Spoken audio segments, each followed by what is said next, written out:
Okay, good evening everyone. जो आज का हमारा जो डिस्कशन टॉपिक है दैट इज डिसमेनोरिया। ठीक है, तो देखिए जो डिसमेनोरिया है इसके अंदर एक तो है डिस और दूसरा है मेनोरिया। तो जो डिस जो है दैट इज मीनिंग डिफिकल्ट और मेनोरिया मीन्स मेंस्ट्रुएशन। तो कहने का मतलब क्या हुआ कि difficult menstruation. Difficult means difficult is a thing means somewhere related to pain, painful conditions.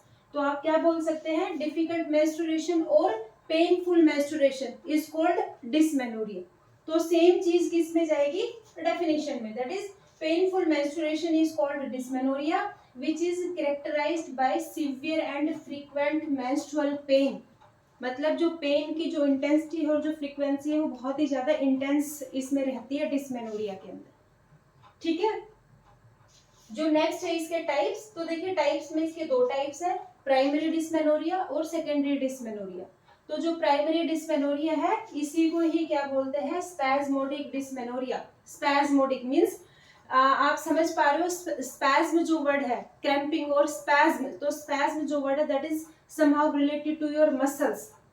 ठीक है, तो इसमें क्या होता है, जो मसल्स है उसकी स्पैज्मोडिक जो एक्टिविटी है, मसल स्पैज्म के कारण जो पेन होता है वो हो गया आपका प्राइमरी डिसमेनोरिया। और जो सेकेंडरी डिसमेनोरिया है इसी को क्या बोलते हैं, कंजेस्टिव। कंजेस्टिव डिसमेनोरिया मींस जो डिसमेनोरिया है वो किस वजह से है, कंजेशन की वजह से। ठीक है, कंजेशन की वजह से, तो उसको बोलेंगे सेकेंडरी डिसमेनोरिया। कंजेशन का मतलब आपको पता है, कंजेशन फील होना या किसी भी चीज में कोई प्रेशराइज कोई चीज हो उस वजह से जो है आपका सेकेंडरी डिसमेनोरिया। उसके बाद में है प्राइमरी डिसमेनोरिया को देखेंगे। तो देखिए जो प्राइमरी डिसमेनोरिया है इसमें मेनली क्या होता है, जनरली कोई भी आइडेंटिफाइबल पेल्विक पैथोलॉजी नहीं है, is not found. No identifiable pelvic pathology is found, मतलब इसमें जर्नली कोई भी पेल्विक पैथोलॉजी नहीं मिलती है। तो इसमें जो पेन है it may be due to altered और डिसरिथमिक यूट्राइन कॉन्ट्रैक्शन। मैंने अभी आपको बताया है जो यूट्राइन जो मसल्स है, जो यूट्राइन मसल्स है उसके अंदर डिसरिथमिक और एल्टर्ड कॉन्ट्रैक्शन होना शुरू हो जाता है। ठीक है, तो उसकी वजह से पेन होता है, उसको बोलते हैं प्राइमरी डिसमेनोरिया।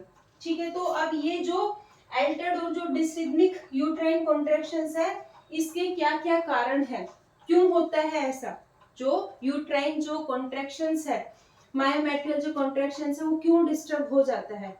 ठीक है, उसके कारण है। उससे पहले है जो प्राइमरी डिसमेनोरिया है ये मेनली एडोलसेंट गर्ल्स के अंदर इसके मेनली चांसेस है।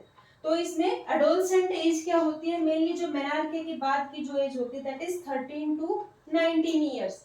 तो इस वाली एज ग्रुप के अंदर जो प्राइमरी जो डिसमेनोरिया है ये ज्यादा मिलता है या ज्यादा देखा जाता है। तो ये जो प्राइमरी जो डिसमेनोरिया में जो पेन है ये जर्नली या तो प्रेगनेंसी के बाद या डिलीवरी के बाद में ये बहुत सारे केसेस के अंदर अपने आप ठीक हो जाता है ये। ठीक है, ओके।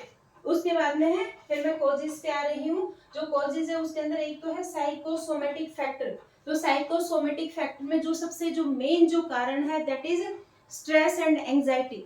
तो स्ट्रेस और एंजाइटी की वजह से साइकोसोमेटिक फैक्टर हो गया, जिसमें स्ट्रेस और एंजाइटी की वजह से क्या हो जाता है आपका, प्राइमरी डिसमेनोरिया।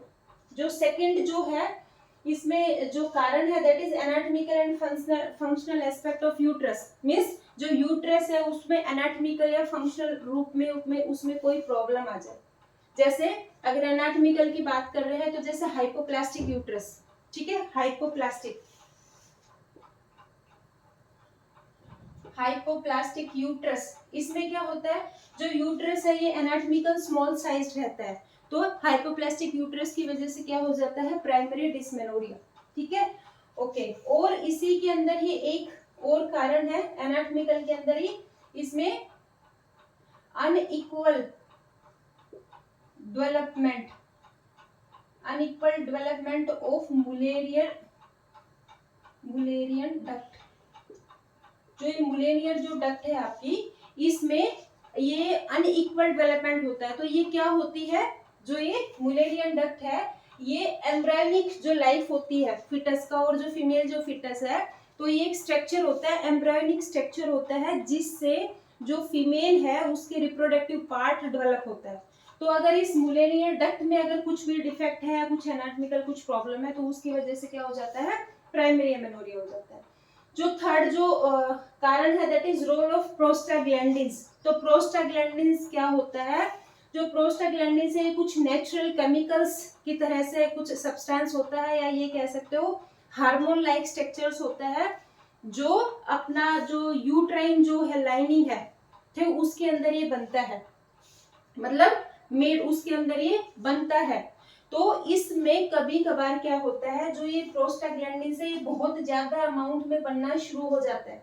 तो ये प्रोस्टाग्लैंडिन क्या करता है, जो मायोमेट्रियल एक्टिविटी है, जो मायोमेट्रियल जो मसल्स है आपकी यूट्राइन मसल्स है, उसको ये क्या करता है, स्पैस्म, उसमें स्पैस्मोटिक कॉन्ट्रैक्शन ये क्रिएट करता है, या ये कहिए जो मायोमेट्रियम की जो मसल्स उसके अंदर कॉन्ट्रैक्शंस होता है, किसकी वजह से, प्रोस्टाग्लैंडिन की वजह से। तो ये नॉर्मल अगर बन रहे हैं तो कोई प्रॉब्लम नहीं है, नॉर्मल यूट्राइन कॉन्ट्रैक्शन होगा। लेकिन कभी कभार क्या होता है, जो प्रोस्टाग्लैंडिन से बहुत ज्यादा अमाउंट में बनना शुरू हो जाते हैं, तो उसकी वजह से जो मायोमेट्रियल जो कॉन्ट्रैक्शन वो भी बहुत ज्यादा होता है, अल्टर्ड हो जाता है वो, ठीक है। तो उस वजह से क्या होता है, पेन। तो वो हो गया आपका प्राइमरी डिस्मेनोरिया। उसके बाद में एक जो फोर्थ जो कारण है, यहाँ पे मैंने लिखा है रोल ऑफ वैसोप्रेसिन, जो चौथा जो कारण है, इसमें क्या होता है, जो वैसोप्रेसिन है ये आपका एक हार्मोन है, एडीएच इसको बोलते हैं, ठीक है।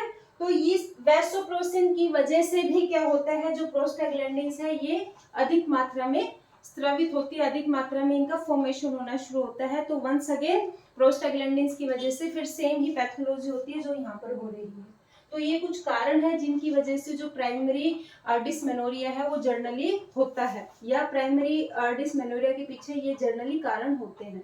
उसके बाद है नेक्स्ट है क्लिनिकल फीचर्स। तो देखिए जो क्लिनिकल फीचर्स में जो सबसे पहला जो आपका क्लिनिकल फीचर रहता है वो रहता है पेन बिगिन बिफोर और just with the onset of menstruation.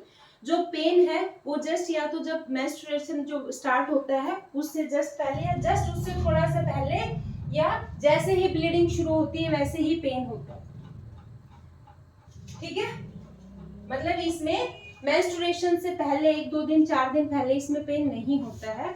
उसके बाद में जो पेन है वो जनरली लोअर एब्डोमेन में होता है, और वो रेडिएट करता है कहाँ पर, बैक में और थाई रीजन में वो रेडिएट करता है।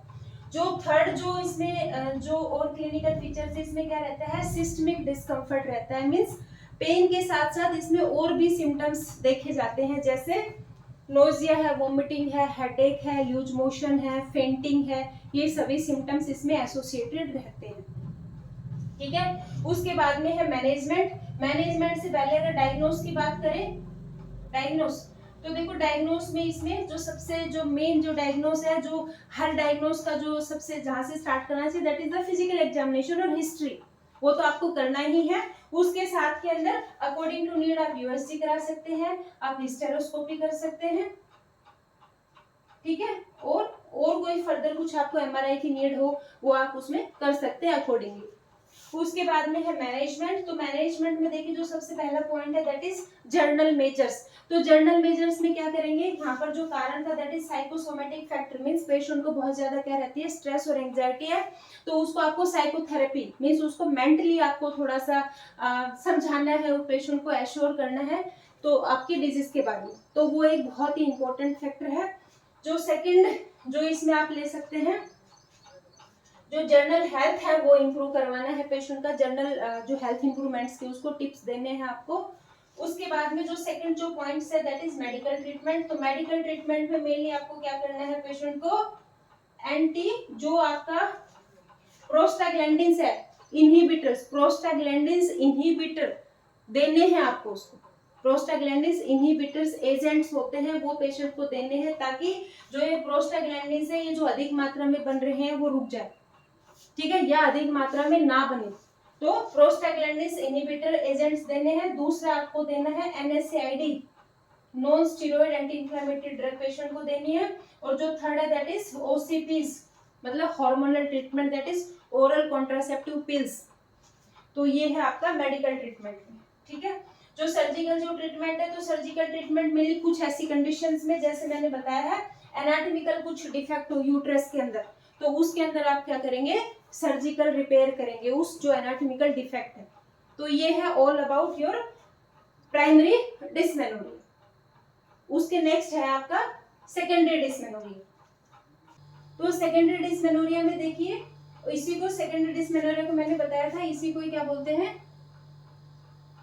Congestive dysmenorrhoea.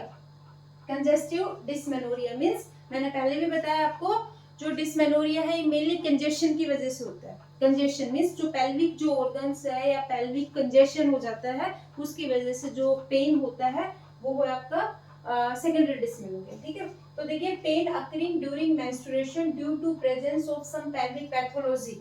तो प्राइमरी जो डिस्मेनोरिया था उसमें जनरली यही था कि कोई भी पेल्विक पैथोलॉजी नहीं होती है, लेकिन सेकेंडरी में क्लियरली है कि कोई ना कोई पेल्विक पैथोलॉजी रहती है।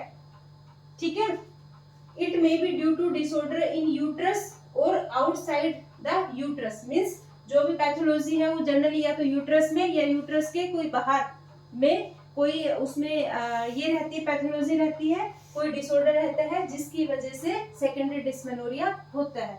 तो इसमें कॉजेस की अगर बात करते हैं तो सबसे पहले है पेल्विक इन्फेक्शन। तो जो पेल्विक इन्फेक्शन की वजह से सेकेंडरी डिस्मेनोरिया होता है। ठीक है, इन्फेक्शन है तो ऑब्वियसली वहां पे इन्फ्लेमेटरी साइंस रहते हैं तो उस वजह से पेन रहता है। जो सेकेंड है दैट इज एंडोमेट्रियल पोलिप। इसमें क्या होता है, ये आपका यूट्रस है तो यूट्रस में कहीं पर भी ऐसे पोलिप, पोलिप में क्या होता है कि जैसे just like as umbrella like कोई स्ट्रक्चर होता है, जो नीचे वाला जो पार्ट होता है ये बहुत ही इसमें पतला होता है, ये ऊपर थोड़ा सा चौड़ा होता है, जो अम्ब्रेला की तरह से जो शेप होती है। तो इस एंडोमेट्रियम के अंदर कोई ऐसा पोलिप मींस कोई growth, polyp is nothing but it is one kind of the growth. तो ये होने की वजह से जो ये हो जाता है सेकेंडरी डिस्मेनोरिया। क्यों, ये जो, और या इसमें क्या हो सकता है एंडोमेट्रियल ट्यूमर, ये तो पोलिप है, या इस एंडोमेट्रियम में कहीं पर भी क्या हो जाए बहुत बड़ा कोई ट्यूमर हो जाए, एक ट्यूमर हो जाए, दो ट्यूमर हो जाए। तो या तो पोलिप की वजह से या ट्यूमर की वजह से क्या हो जाता है कंजेशन हो जाता है वहां पे, या कंजेशन की मतलब फील होने लग जाता है, तो उसकी वजह से क्या होता है पेन होता है सेकेंडरी डिस्मेनोरिया के अंदर। जो थर्ड जो कारण है दैट इज पेल्विक कंजेशन है, ये ऑलरेडी मैंने बता ही दिया है। सर्वाइकल स्टीनोसिस, सर्वाइकल स्टीनोसिस में क्या होता है, ये यूट्रस है, इसका जो नीचे वाला जो पार्ट है ये आपका क्या है सर्विक्स। ठीक है, तो ये सर्विक्स है, इस सर्विक्स के अंदर मेनली क्या होता है, जो ये सर्विक्स है इस ये सर्विक्स में किसी भी कारण से ये क्या हो जाता है स्टीनोसिस, जो सर्विक्स है जो ये क्या हो जाता है सिकुड़ जाता है, इसका जो डायमीटर वो क्या हो जाता है कम हो जाता है।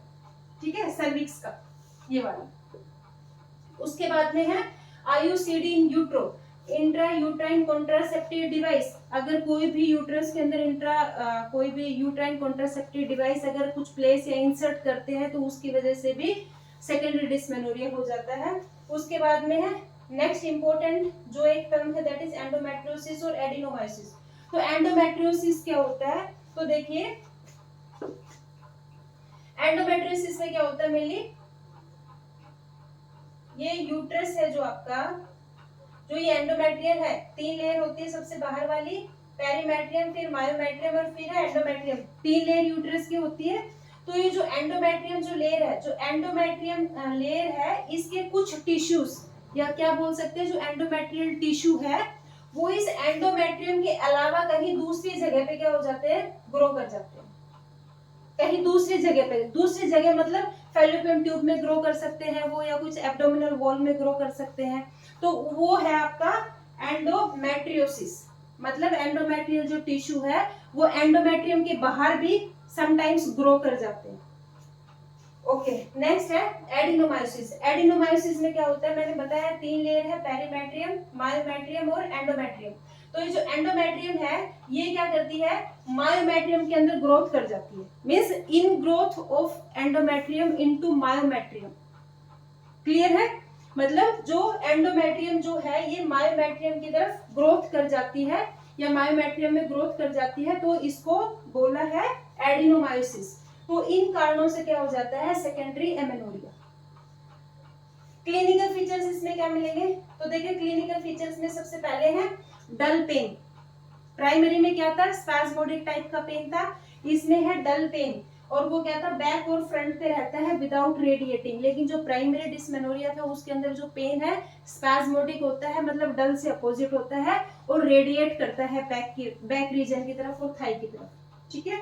Pain appears 3 to 5 days before menstruation. जो पेन है वो मेंस्ट्रुएशन से 3 से 5 दिन पहले ही शुरू हो जाता है और जैसे ही ब्लीडिंग शुरू होती है ये पेन है ये कम हो जाता है, ये खत्म हो जाता है, ठीक है। थर्ड जो है, no systemic discomfort is found. Generally जो प्राइमरी जो डिस्मेनोरिया था उसमें मैंने बताया था पेन के साथ साथ सिस्टमिक डिस्कम्फर्ट है, वोमिटिंग, नोजिया, आपको हेडेक है और फेंटिंग है, ऐसे सिम्टम्स रहते हैं जो जनरली यहाँ पर नहीं देखे जाते। तो ये हो गया clinical features. Next come to the investigations. तो इन्वेस्टिगेशन में फर्स्ट है that is the physical examination और स्पेशली पेल्विक एग्जामिनेशन आपको करना है। उसके नेक्स्ट है अल्ट्रासाउंड है, हिस्टेरोस्कोपी है, laparoscopy. Means depend on the conditions कि किस हद तक या किस इन्वेस्टिगेशन के साथ में आपका डायग्नोज हो पाएगा, वो आपको एडवाइस करना है पेशेंट को। जो नेक्स्ट है ट्रीटमेंट है, तो देखिए ट्रीटमेंट है depend on the cause, symptoms and age of the patient.